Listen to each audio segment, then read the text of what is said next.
이번 시간에서는 해외 채권 투자 중에서 달러 또는 유로로 발행하는 회사채 투자를 말씀을 드리겠습니다.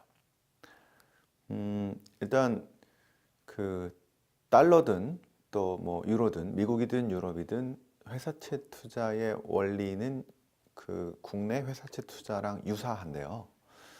국가가 발행하는 것이 아니라 개별 기업이 발행하는 것이기 때문에 개별 기업에 대한 기업 분석, 이 신용 분석이라고 하는 것이 상당히 중요합니다. 우리로 치면은 이제 포스코, 뭐 현대차 또는 뭐 이런 기업들을 어떻게 분석할 거냐 하는 건데요. 우리가 주로 투자하는 달러 회사채에는 뭐 애플 또는 구글, 그다음에 뭐 MS도 있고요, 월마트도 있습니다. 뭐 이런 큰 회사들도 있고요. 그리고 얼마 전에 부도가 났던 토이로저스 같은 채권도 있습니다. 이런 데 투자하면 안 되겠죠. 그래서 그 기업들에 대해서 신용 분석을 해야 되는데 상당히 멀리 있기 때문에 이 분석이 조금 쉽지 않다라는 부담은 있습니다만, 재무제표라든가 사업이라든가 이런 거에 대해서 분석을 좀 철저히 해야 된다라고 말씀드릴 수 있겠고요. 자, 첫 번째 방법으로 일단은 그 회사채가 속해 있는 산업에 대한 분석을 합니다. 그 산업에 대해서 전망들이 지금 어떤지, 아주 경쟁이 치열해서 정말 되게 어려운 상황들을 정말 침체가 되는 이런 산업은 아닌지라는 분석을 하는 것들이 중요하겠고요. 예를 들어서 지금 미국의 리테일 업체들은요, 리테일 유통업체들이죠. 아마존이 홀푸드 마켓이라고 하는 유기농 어떤 업체를 인수하게 되면서 관련되는 업체들이 상당히 어려워진 상황들이 있습니다. 자, 이런 이슈들로 인해서 산업 환경이 얼마나 바뀌느냐, 이런 식의 산업 분석이 상당히 중요하고요. 두 번째는 그런 어려운 상황에서도 1등을 하는 업체는 괜찮은 겁니다. 예를 들어서 반도체 산업은 되게 어지럽고 되게 어려운 이런 산업인데요. 거기서 1등하는 삼성전자나 하이닉스, 2등하는 하이닉스는 실은 상당히 좋은 위치를 차지하는 겁니다. 사업 경쟁력이라고 하죠. 그래서 산업 전망과 함께 이 개별 업체의 사업 경쟁력에 대한 분석들을 반드시 합니다. 그 마켓에서 1등이냐, 2등이냐, 3등이냐, 아니면은 뭐 한 20등이냐, 뭐 이럴 거라고 보시면 될 것 같습니다. 자, 그 다음에는요, 재무에 대한 분석을 반드시 합니다. 아무리 사업 경쟁력이 좋아도 차입금이 너무너무 많은, 재무 상태가 안 좋은 거라고 한다면 우리가 마음 편하게 투자하기가 어렵습니다. 특히 미국이나 해외 회사채 같은 경우는 갑자기 돈을 많이 빌려서 M&A를 하는 경우가 많기 때문에 갑자기 차입금 부담이 늘어나게 되면서 재무지표가 나빠진 그런 회사들은 투자할 때 조금 걱정되는 것들이 사실이겠죠. 그래서 사업 경쟁력과 함께 이 재무 분석을 반드시 한다. 그래서 거기서 뭐 우리가 레버리지 비율을 볼 수도 있겠고요, 유동성 비율을 볼 수도 있겠고, 그 다음에 뭐 여러 가지 캐시플로에 대해서, 캐시플로의 현금 흐름의 안정성에 대해서 볼 수도 있을 것 같습니다. 자, 그런 비율 분석들을 반드시 하는 이유가 여기 있다라고 볼 수 있고요. 그리고 또 하나는 국가별로 좀 특이한 분야이긴 한데, 계열에 대해서 그룹에 관련되는 그룹들이 상당히 나빠지면서 동시에 같이 나빠지는 그런 경우가 아닌지, 자, 그런 것들을 점검을 해볼 필요가 있겠고요. 또 거버넌스라고 해서 지배 구조에서, 예를 들어서 회장님이 쓸데없이 자꾸 이상한 데 투자를 해서 캐시가 글로 빠져나가면서 나빠지는 그런 경우들도 있습니다. 그런 이상한 거버넌스, 지배 구조를 갖고 있는 이런 회사는 아닌지라는 한 대여섯 가지 측면에서 이 회사를 분석을 해볼 수가 있고, 그것이 총체적으로 묶여진 것들을 신용 등급으로 우리가 표현한다. AAA, AA 해서.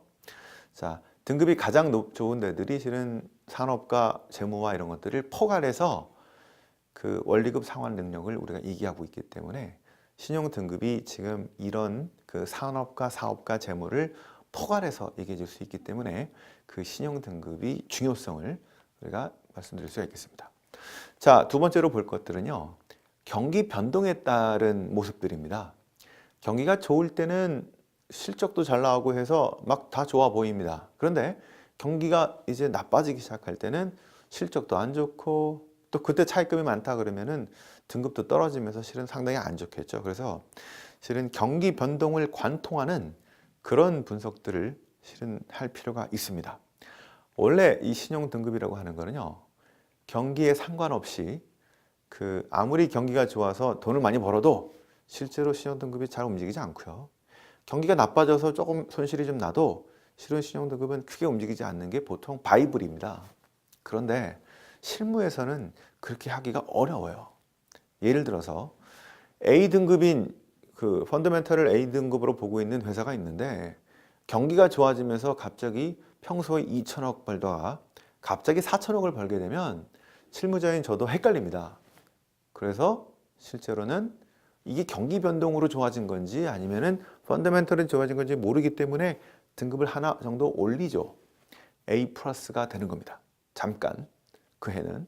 자, 그러다 그 다음 해 경기가 다시 원래대로 돌아오게 되고 4천억 벌던 회사가 다시 2천억으로 원래대로 돌아온다. 그러면은 아, 그게 경기 변동이었구나 하고 해서 다시 등급을 A 플러스에서 A 제로로 낮춥니다.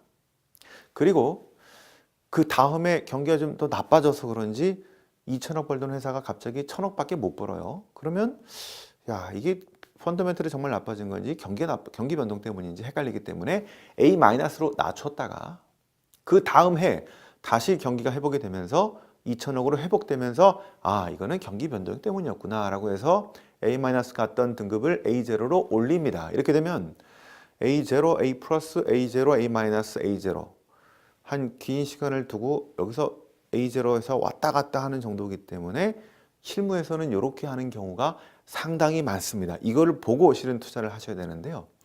자, 이런 방식을 우리가 포인트 인 타임이라고 이제 하죠. 그래서 실은 제가 투자하는 상황들을 그 이런 지표들을 그 아까 신용 등급에 포함된 것 이것들을 단순히 그 자체로만 보시는 게 아니라 경기 변동과 함께 보셔야지 실은 상당히 좋은 투자 타이밍들을 잡을 수가 있다라는 말씀을 드리는 겁니다. 자, 지금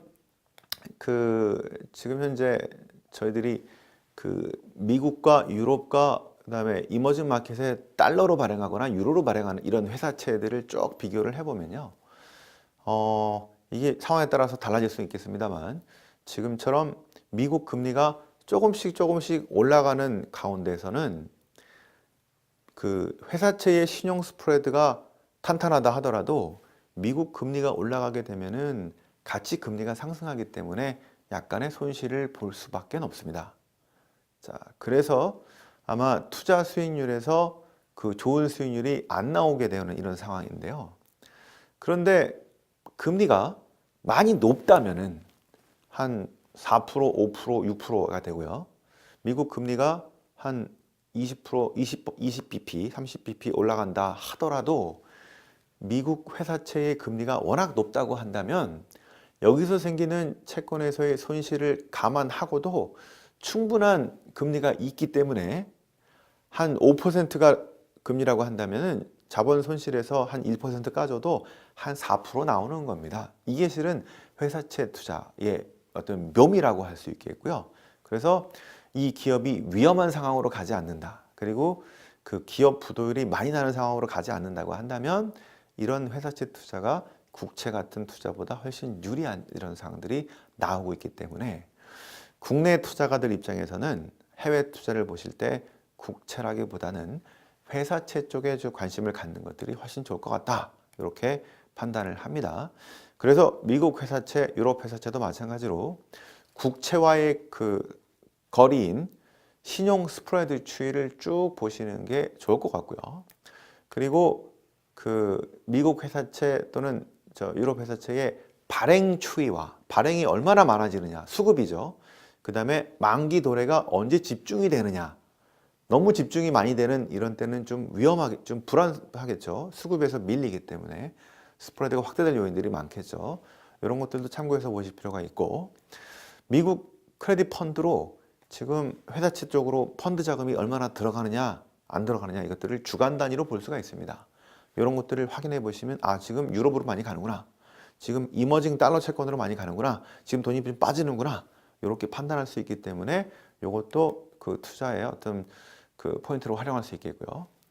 그리고 이 미국의 여러 가지 섹터들을 가지고 모든 섹터가 다 좋고 나쁘고 가는 게 아니라 어느 섹터는 좋고, 예를 들어서 셰일 오일 가스 가격이 떨어지게 되면 저 에너지 섹터들은 안 좋겠지만, 그리고 다른 섹터들은 바로 따라가지는 않고 또 좋을 수도 있습니다. 그래서 섹터별로 레버리지와 뭐 이런 것들을 펀더멘털 분석을 해볼 필요가 있다라고 말씀드리겠고, 특히 채권의 안정성, 레버리지, 수익성, 그 다음에 유동성 등등에 대한 분석은, 크레딧 분석은 반드시 필요하다라고 볼 수가 있을 것 같습니다. 자, 지금까지 해외 채권 투자에 있어서 회사채 투자에 대해서 말씀을 드렸습니다.